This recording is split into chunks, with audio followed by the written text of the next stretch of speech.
That's just crazy.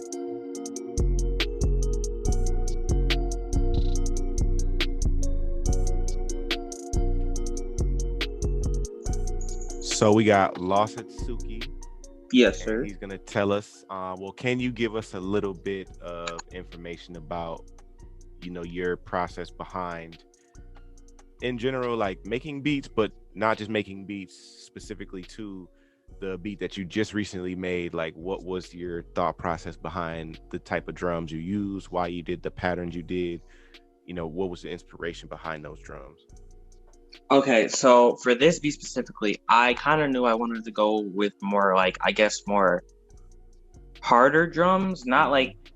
like crazy hitting drums, but I always have a thing for like just like super hard drums. So usually when I make beats, I always have a melody, and if like someone sends me a melody, I use loops sometimes, but a lot of times I try to make my own melodies. But just for this beat specifically, I had to use a loop. So I got the loop. I kind of like chopped it up, did that thing with it.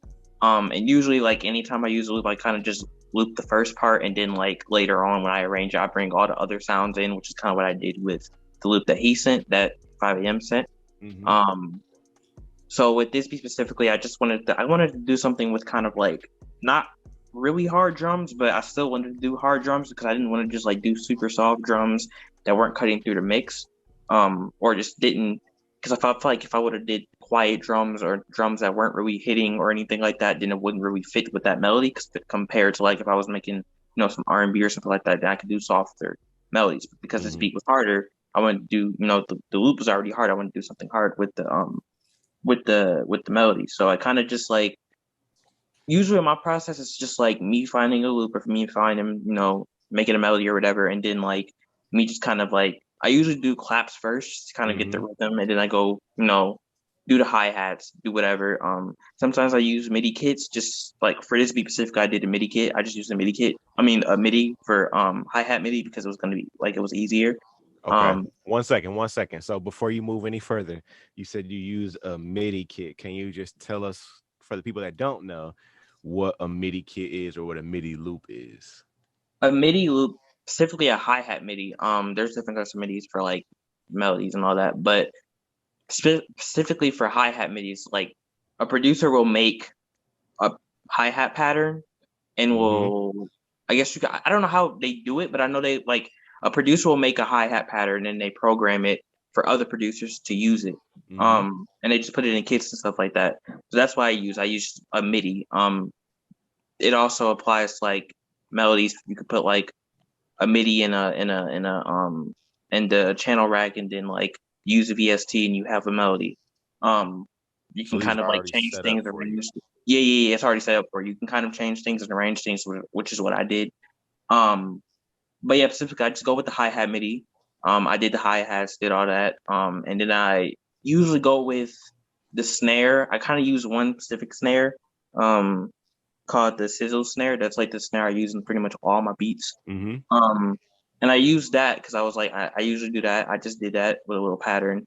Then went with the perks, the hi hat. I mean the percussions, and then I did 808, which is usually the most complicated part because it's like gotta find the key, gotta try to figure out like how you're gonna like sling the 808s and all that. Um, then I got that down. Later on, I changed the 808 because I Mm-hmm. didn't have the 808 I had beforehand. It's not the 808 that's in the beat, the finished beat.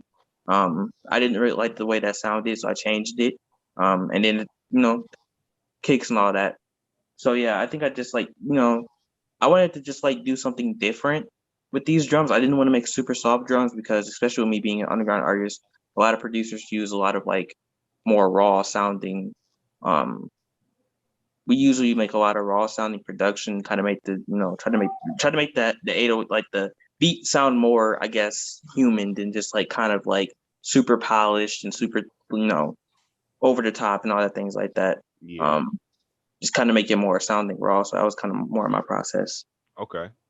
You want to keep it hard, to kind of, what's the word I'm looking for? Accent, or like, yeah, just fit the melody that you were given, Yes. as far as what Sam started for you. Yeah.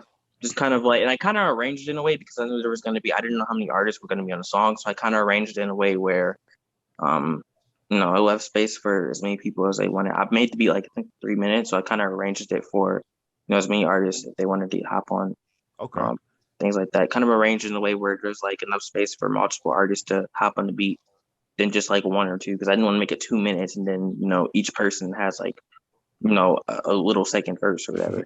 Right. No, I definitely get it. Okay. So I got one, well, I should say one more question. Um, so as far as like, you did create the drums, you arranged the beat as well. Mm-hmm. So all this comes from somewhere and you put it all into one thing, right? So you got this Mm-hmm. one thing. How would you describe that one thing, like as far as your beats or your style, your sound? How would you put that in 3 words? If you just had 3 words, how would you describe your sound? Like as in genre wise, or just like a word to just kind of describe everything I do.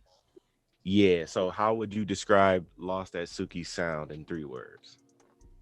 Very, I guess I would say different, because I don't really make.